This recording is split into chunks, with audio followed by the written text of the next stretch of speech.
Você já tentou passar um pequeno fio por uma agulha? E se você tivesse que passar um camelo pelo fundo de uma agulha?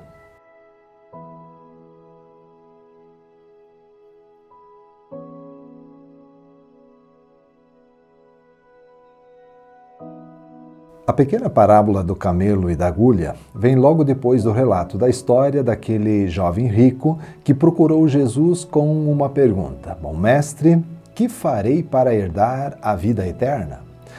Quando Jesus o desafia a deixar tudo e segui-lo, ele fica muito triste porque, conforme o texto, ele era riquíssimo.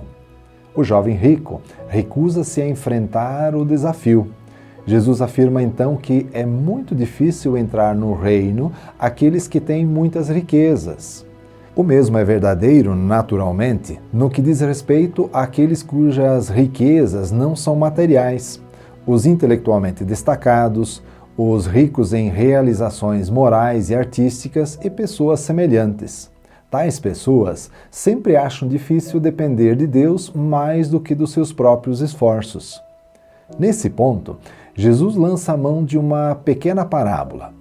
É mais fácil passar um camelo pelo fundo de uma agulha do que entrar um rico no reino de Deus.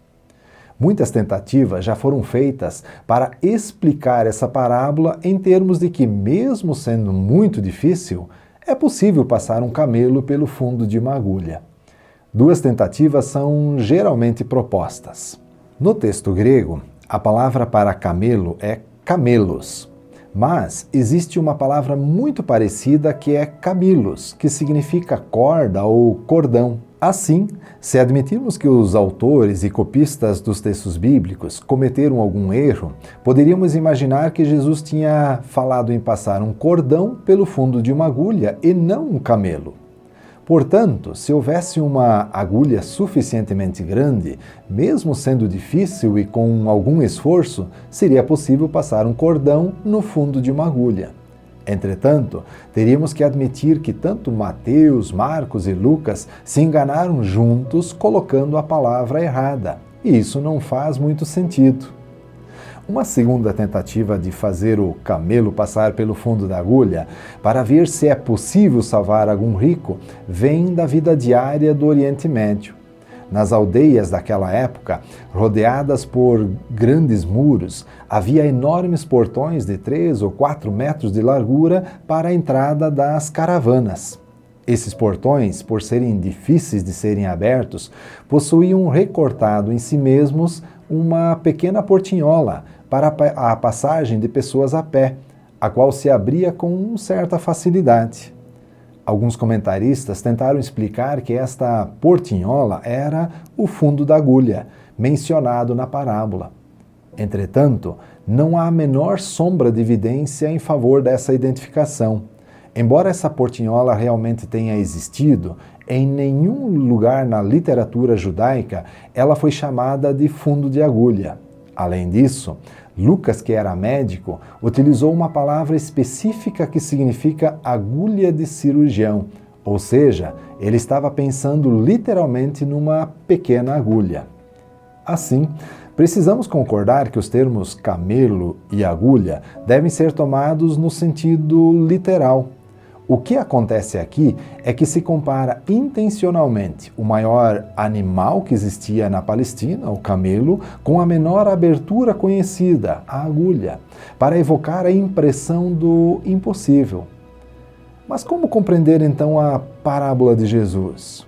Jesus não está dizendo que é impossível um rico entrar no reino de Deus. É interessante notar o fato de que, pouco tempo depois do relato dessa parábola, logo no capítulo seguinte de Lucas, Jesus vai à casa de Zaqueu e ali mostra aos seus discípulos como é possível um rico entrar no reino de Deus, afirmando: hoje entrou salvação nessa casa.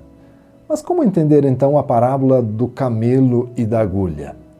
Parece que a coisa era tão séria que os discípulos perguntaram: mas sendo assim, quem pode ser salvo? Jesus olha diretamente para eles e lhes deu a única resposta possível: sem o poder de Deus, ninguém. Ou nas palavras do próprio Jesus, os impossíveis dos homens são possíveis para Deus. O que o ser humano não pode fazer, Deus pode. A salvação, tanto para os ricos quanto para os pobres, sempre é um milagre da graça divina.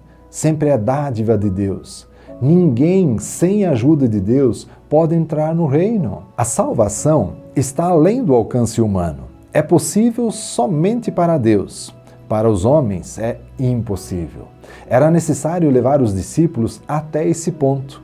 A salvação e a vida eterna são questões de desespero humano. É impossível para o homem, contudo, não para Deus, porque para Deus tudo é possível. Salvação não é questão de riqueza ou pobreza, nem daquilo que o ser humano pode fazer, mas exclusivamente daquilo que Deus pode fazer pelo ser humano. O convite é: você não precisa saber fazer algo, mas você precisa vir. E é exatamente essa percepção que Pedro tem na sequência, quando afirma: eis que nós deixamos tudo e te seguimos. É a única coisa que podemos fazer. Você já deixou tudo para seguir Jesus?